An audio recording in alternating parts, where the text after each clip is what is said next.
বাবা উফ, এই তো মিঠাই চলে এসছে।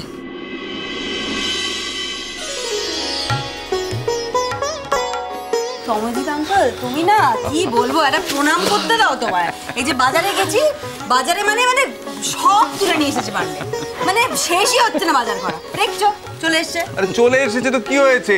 চলে এসেছে মানে কি ওরা এক্ষুনি চলে যাচ্ছে? ওদের আশাটা ওদের ইচ্ছের উপর নির্ভর করেছে, কিন্তু যাওয়াটা যে আমাদের ইচ্ছের উপর নির্ভর করবে। কি গো মিঠাই সুন্দরী, কেমন আছো? ভালো আছি। থাক থাক থাক থাক, এই দেখো ঘরে। হ্যাঁ রে, কি খবর বল? শ্বশুরবাড়ি সব ভালো তো? হ্যাঁ প্রকাশ ভাই, কি সব ঠিকঠাক? শোন, তুই যা যা ভালোবাসিস খুঁজে খুঁজে নিয়ে এসেছি, একটা ক্রেডিট অন্তত দে। আমি যা যা ভালোবাসি সেটা তোমরা জানো না। মেয়ে বলে কি, মেয়ে বলে কি বাবা? এ কি বলছে? ওরে আমার যখন বিয়ে হয়েছে তুই হামা দিতিস, তোর অবশ্য মনে থাকার কথা নয়। তা যাই হোক, যখন হামা দিতিস তখন তোকে বড় হতে দেখেছি, অতএব তুই যা ভালোবাসিস খুব ভালো করেই যা। তাও প্রবুদ্ধতা, রুচি তো দিনে দিনে বদলায়। সেজন্যই বলছিলাম যে আমি এখন যা যা ভালোবাসি সেটা তোমরা জানো না, সত্যিই জানো না। কিন্তু আমি জানি। আমি জানি আপনি জানেন, আলাদা করে আর বলতে হবে না। কি বলছিস বলতে তখন থেকে? হ্যাঁ খুব কথা ফুটেছে না? তমজিৎ আঙ্কেল জানে, আমি জানি না। তোর দিদি হয়ে আমি জানি না। এই যে কি বাজার করছি বলতো? ইলিশ মাছ। কি ভালোবাসিস না ইলিশ মাছ? বল। আসুন, কচি পাঠার মাংস, এবার বল ভালোবাসিস না? এটাও ভালোবাসিস না বল? প্রবুদ্ধদা, আমার এই ভালোবাসাগুলোকে আমি ভুলে যেতে চাই। এতদিনে হয়তো ভুলেও গেছি। এখন আমি পান্তা ভাত ভালোবাসি, শুকনো লঙ্কা পোড়া দিয়ে আলু সেদ্ধ ভালোবাসি। আমার এই অভ্যেসগুলোকে না আমি আর বদলাতে চাই না দিয়া।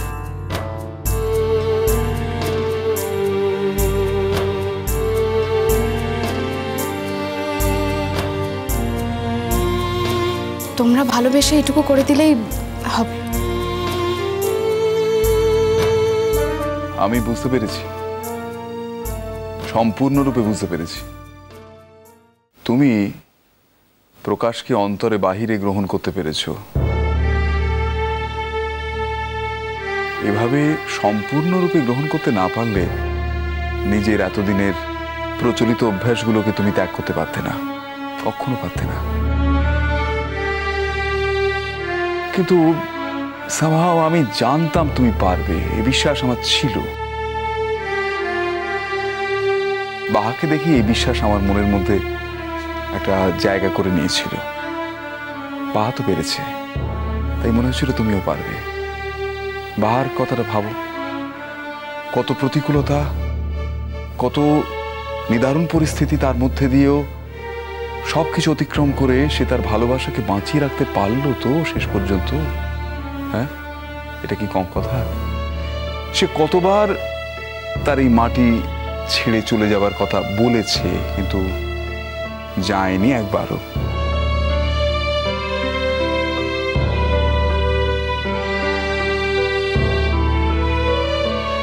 তোমরা হয়তো মিঠাইয়ের কথা শুনে খুব অবাক হচ্ছ, ভাবছো হঠাৎ কিভাবে এমন করে বদলে গেল মিঠাই।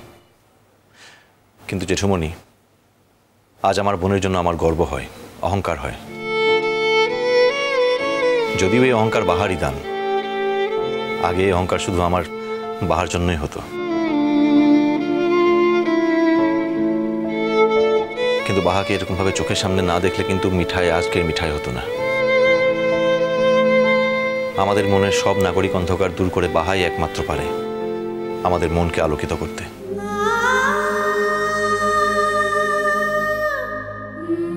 আমাদের যার মধ্যে যা অন্ধকার আছে বাহা একাই সব দূর করতে পারে।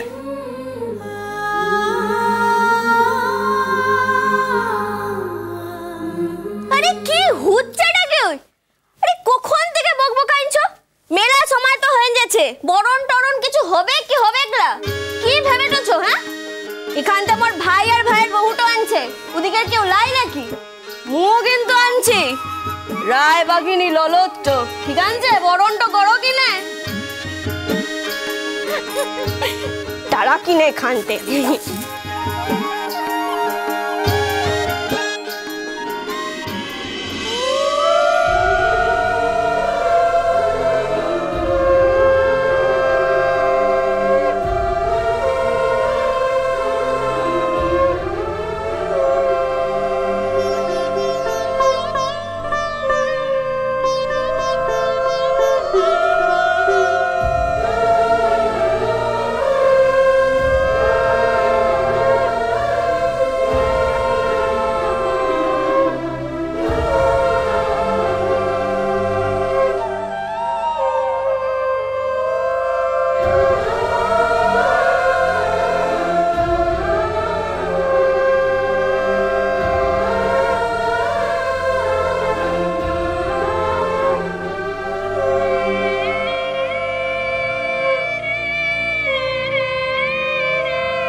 রূপু নেই?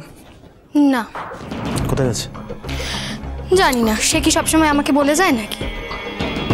আর আমি না কোনো আন্দাজও করতে চাইছি না, বুঝলে? যদিও আমি জানি যে আমার আন্দাজটা সবসময় ঠিক হয়, কিন্তু তাও কারণ আলটিমেটলি তো সব কিছুর জন্য দোষী আমিই হই। তাই আমি ঠিক করে নিয়েছি গো যে আমি আর না তোমাদের ব্যাপারে কোনো কথা বলবো না। আমাদের ব্যাপারে কোনো কথা বলবি না, আমাদের কোনো ব্যাপারে থাকবি না, অথচ আমাদের সব ব্যাপারেই থাকিস তুই। এত কথা বলছিস কেন? আমি কি তোকে জিজ্ঞেস করেছি? বলতে পারতে হ্যাঁ ও কোথায় বেরিয়েছে তুই জানিস না বা তোকে বলে যায়নি, মিটাই যেত। তো বাড়তি কথা বলছিস তো। অনেক দুঃখে বাড়তি কথা বলি আর্যদা, অনেক দুঃখে। পুরনো সব কথা তুমি ভুলে যেতে পারো, কিন্তু সেগুলো তো আমি ভুলিনি। প্লিজ মিষ্টি, প্লিজ, সব পুরনো কথা আমি আর শুনতে চাই না। সেই আমি জানি গো আর্যদা, ওই স্মৃতিগুলো না শুধু আমার। ঠিক তাই, ওই পুরনো স্মৃতিগুলো আমার জীবনে ফিরে আসুক সেটা আমি চাই না। ওই স্মৃতিগুলোর জন্য আমি লজ্জা বোধ করি। আর জীবনে কখনো এই পুরনো দিনের কথা আমার সামনে বলবি না তুই। আর্যদা, সেদিন তো তোমার বউ খুব জোর গলায় বলল যে সে নাকি বিকেলের মধ্যেই ওই কল লিস্টটা জোগাড় করে তোমাকে এনে দেখাবে। কিন্তু কি হলো বলো তো? তারপর তো এতদিন কেটে গেল, কিন্তু কোথায় সেই কল লিস্ট? কোথায়? সে তো কোনো প্রমাণই দিতে পারলো না। ও হয়তো ভেবেছিল যে ওটা ও পেয়ে যাবে, একদিনের মধ্যেই পেয়ে যাবে।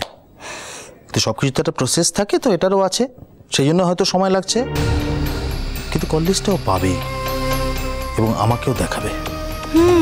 আবার এমনও তো হতে পারে না আর্যদা যে সে হয়তো কল লিস্টটা পেয়ে গেছে কিন্তু তোমাকে দেখাতে পারছে না। হয়তো ওই কল লিস্টে সত্যি সত্যি ওই লোকটার নাম্বার আছে। তাই সেদিনকে ও যে অত জোর গলায় আমাকে মিথ্যেবাদী বলল, তাই জন্য এখন আর এসে তোমাকে ওই কল লিস্টটা দেখাতে পারছে না।